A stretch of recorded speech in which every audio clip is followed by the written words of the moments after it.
Bonjour à tous. Dans ce tuto, je vais vous expliquer comment je prépare les pistes audio des livres audio que j'enregistre.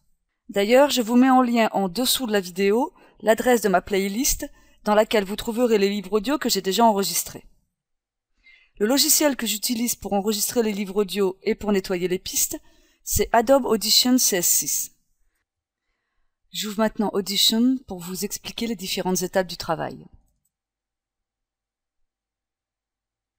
Pour commencer à enregistrer un livre audio, il faut créer une nouvelle piste, nouveau fichier audio.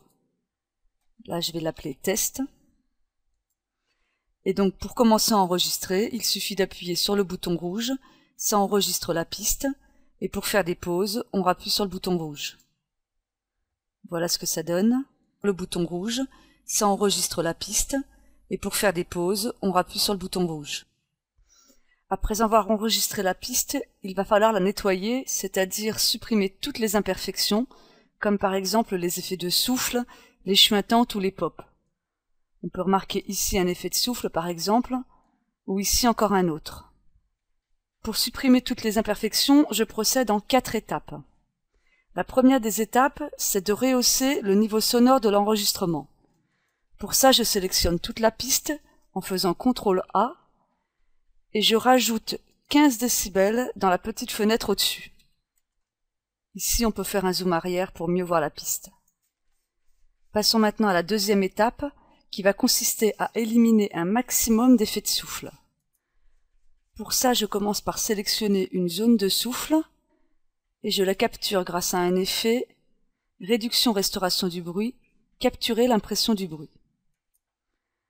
Comme c'est toute la piste que je vais nettoyer, je vais utiliser ensuite un deuxième effet, toujours dans le menu Réduction-Restauration du bruit, mais cette fois-ci je sélectionne Processus.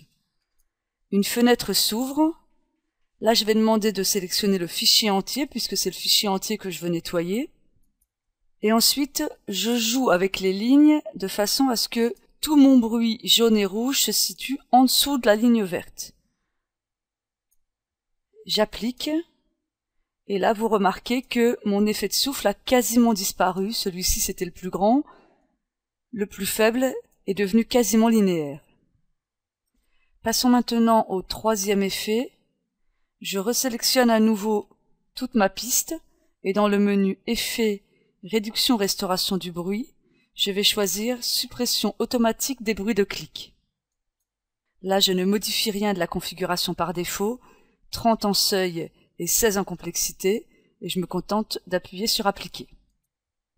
La quatrième étape va consister à égaliser le niveau de la voix, parce que là vous vous rendez compte que les différences de décibels sont importantes. Ici on est à -4, ici on est à -18.